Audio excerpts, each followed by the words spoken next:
Hello, happy people. I hope that you are having an amazing day today.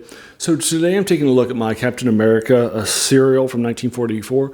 It's made by Republic Predictors as a part of my Cereal Saturday. On Cereal Saturday, on Saturdays I like to take out some time to go over the forgotten story of movies and TV serials that were very, very popular, sold lots of money, and brought a lot of tickets in and kept people coming back to theaters over and over again, particularly on Saturdays and such. So I love lots. So I like to spend some time. Last Saturday, I saw this for the first time. Now my notes are going to be here on phone in 22 points font. So if you see me looking down and not giving you the eye contact that you deserve, that's the reason why. All right, so this is a 15-part. Like I said, it's actually a faster paced one, and I just watched it for the first time.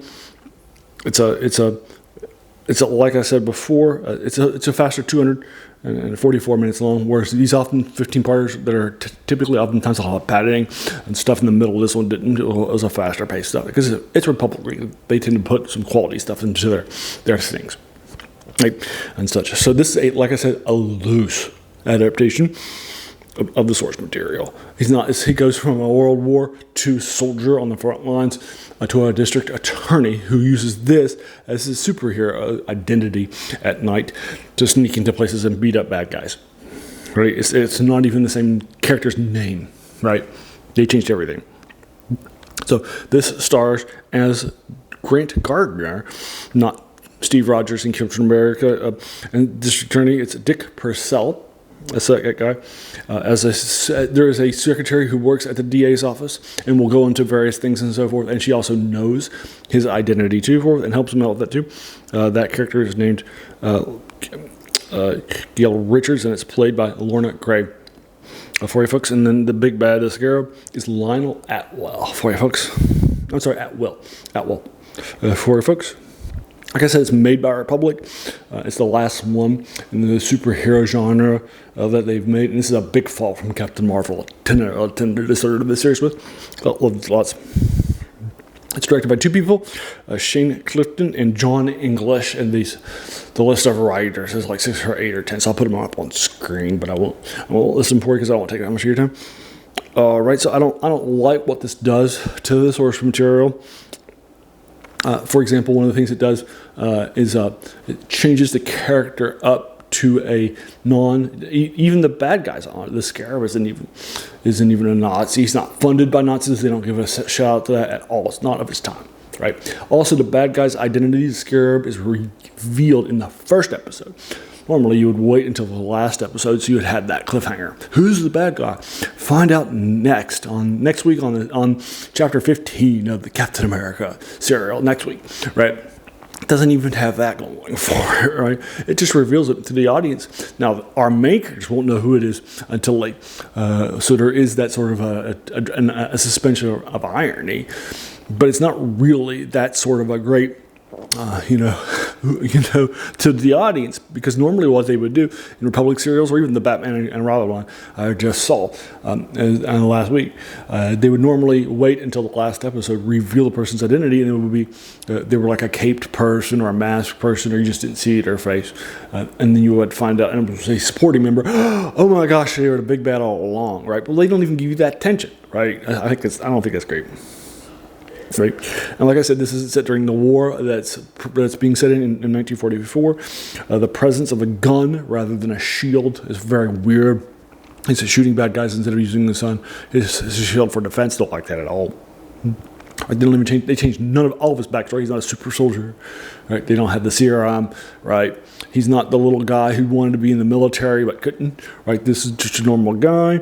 This is his captain. It doesn't even. It just seems like it's like a superhero uniform that he puts on and then puts it back, kind of like Batman and the Batman and Robin serials will. That sort of a thing. Don't like that at all. There's none of that sort of concept from the comics, so it is loosely based on it. Even right, none of these things are. So the actor scenes are actually pretty good. The combat scenes are fine too. It's Republic rather. That's what you would expect from them, and so forth. Like I said, the pacing's good too. I just don't like the fact that it reveals the villain of the Scarab's identity in the first episode, and then the huge differences from this comic. The loose interpretation. So it's a 4 out of 10. One film scholar thought that the reason why is because this might have been intended on a character named the Scarlet. That's a bad guy who was a bigger name at the time. By the time they actually made the serial, rather than the script, then it might have been. That character had been moved back off of he wasn't selling and had been moved from his starring in a comic back to as a backbench character. So they thought maybe Captain America would be a better choice, but they didn't recast anything, refilm anything, retitle their episodes or rewrite it or anything. Right. I'm sure this really annoyed Timely Comics, the comics that made Captain America that became Marvel and such. So again, 4 out of 10. Great action scenes, great pacing. That's great stuff, but that's not enough to carry it. So, and remember, all of my serials are compared with other things. Now, like I mentioned before, this stuff would sell all up and down the block. Like I mentioned before, this is where this introduced the concepts of cliffhangers. Right, you would take a story and divide them into parts, shorter parts, maybe 15 or 20 minutes each, and then you would show them. And then typically, what people would do on a Saturday like today or a Sunday on the weekend is they would go to the local community theater with their families and their community, their school, everybody. And it wouldn't just be one show. They would go see a few different things. The first thing they would show is a few shorts prior to the A picture. And then the shorts might be things like newsreels or trailers. They weren't as common.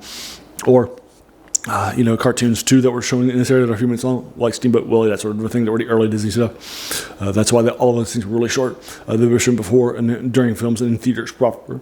Then the A film, then a chapter of a serial to get you coming back to the second half, and then you would go to intermission and so forth for half an hour or so to grab your snacks, grab your food, talk about the great stuff you just saw, including the serial that just finished the first half. You'd go back for another few shorts, the B movie, which might often be like an hour or maybe 70 minutes long, as a shorter thing. And then you would finish with another serial.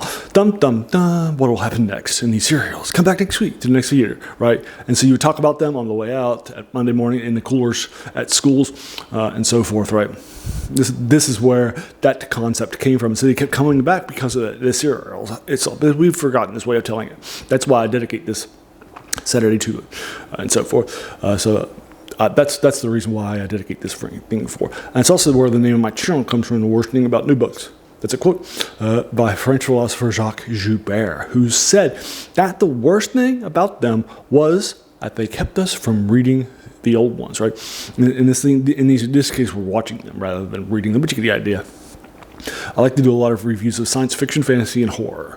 So if you like those ideas and want to find out more, I want to come back to previous serials in the future. And also next week on Friday, I'm going to be doing my reviews of superhero films from the modern era, from the last 10 years or so.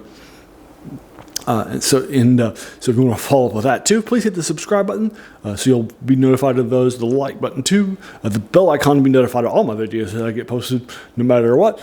And then finally, just let your friends know. Serial friends, superhero friends, Captain America friends, whatever. Right? Just let them know to watch it. That's appreciated.